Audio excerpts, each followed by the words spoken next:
After I got reborn, I immediately had my driver pick me up from school in the most expensive car we had. All because that two-faced snake Jake wanted to get with my childhood sweetheart, so he went around telling everyone I was the only broke kid in school. And he pretended like he was the one from a loaded family, so when he came up to me again after school one day, and offered me a ride home in his fancy car saying I probably had no one coming for me, a limited edition Rolls-Royce pulled right up to the school gate, and everyone around us just froze in shock. The driver stepped out and walked straight up to me. With a respectful bow, he said, "Young master, your father sent me to bring you home." "Got it, the car is mine."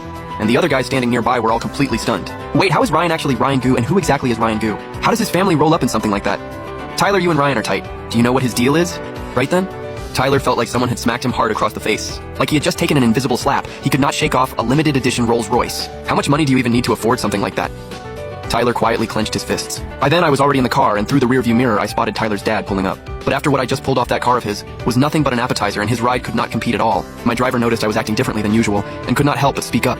"Young master, I thought you hated all this flashy stuff. I changed my mind. Starting today, I want a car picking me up and dropping me off every single day. The more over the top, the better, and ideally a different car every day." When he heard what I was asking for, the driver could barely contain his excitement. "Young master, you should have been doing this all along. You are the pride and joy of the Goo family. The whole household has been treating you like you were made of glass since you were little scared to even breathe wrong around you." I glanced over at Uncle Lee and asked, "Is there a dinner tonight?" "Yes, it is about your engagement with Miss Ye. Sounds good." I remembered it clearly in my past life at that same dinner. Mom and Dad had wanted to call off the engagement, but Evelyn Ye's mother was dead set on getting her daughter married into our family. Evelyn herself wanted absolutely nothing to do with it, but she could not go against her mother's wishes. After all, the Ye family was on the verge of collapse, and without the Goo family's help, they would have gone bankrupt in less than 6 months. In my past life, I was too soft-hearted. I could not stand watching the family of the girl I had a crush on hit rock bottom, so I agreed on the spot to marry Evelyn after graduation.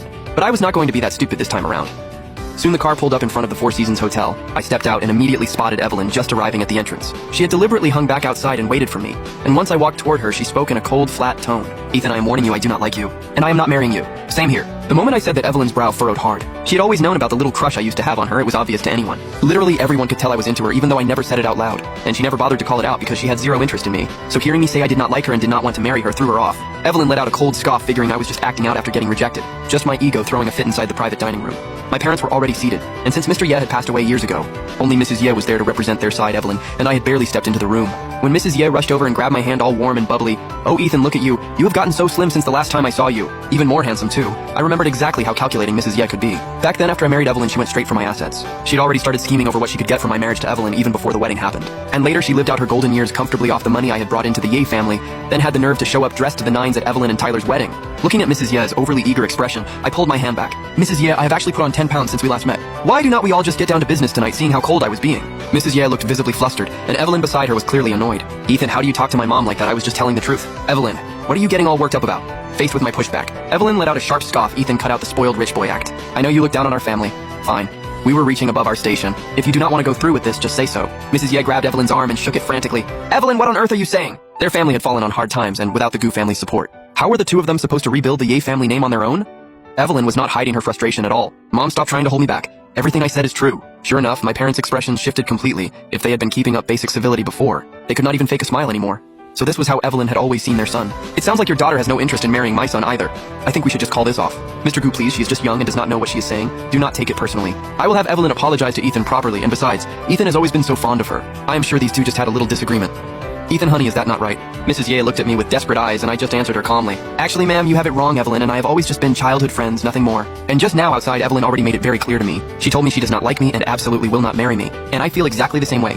So I came here tonight to tell you directly. I want to call off the engagement with Evelyn. When they heard what I said, Mrs. Ye was stunned, and Evelyn stood there completely frozen. She knew I used to have a massive crush on her, and was always finding excuses to talk to her. She knew all of that.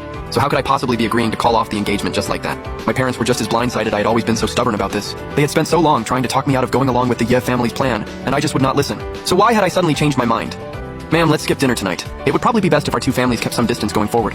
With that, I stood up, walked over to my parents and said, "Mom, Dad, let's go." Seeing my mom and dad sitting right there in front of me, my eyes started to sting. In my past life, it was my own stubbornness that led to Evelyn targeting and tearing down the Goo family. When you strip it all away, Evelyn was just a user, plain and simple.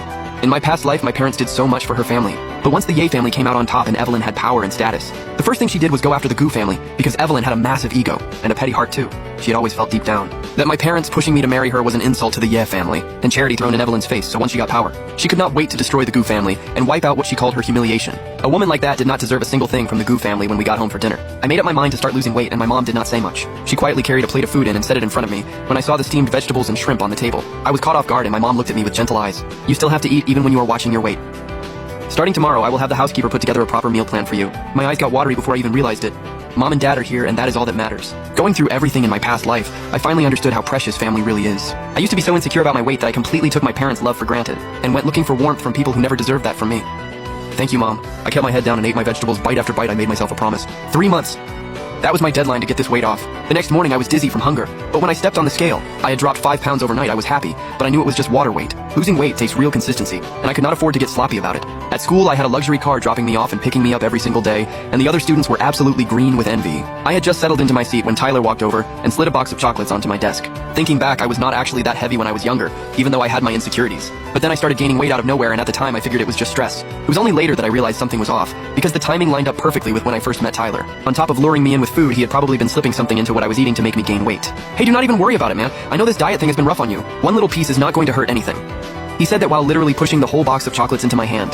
But then I suddenly let out a shout and the entire box of chocolates went flying to the floor. It made quite a scene in the middle of class, and after I said a few words to the English teacher who was in the middle of the lesson, she confiscated the chocolates. Watching those imported chocolates get taken away by the English teacher, Tyler did not look happy at all.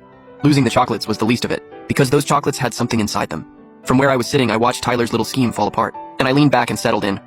Our English teacher was always one to pocket a free perk. With chocolates that pricey, there was no way they were not going straight into her stomach after she confiscated them. I was genuinely curious to see how Tyler was going to handle things when this whole thing blew up in his face. When the break between classes rolled around, Tyler bolted to the teacher's office the second the bell rang. Tried to own up to it, but those chocolates were gone for good. He had just stepped out of the office when he ran right into Evelyn. Evelyn took one look at Tyler's dazed and lost expression.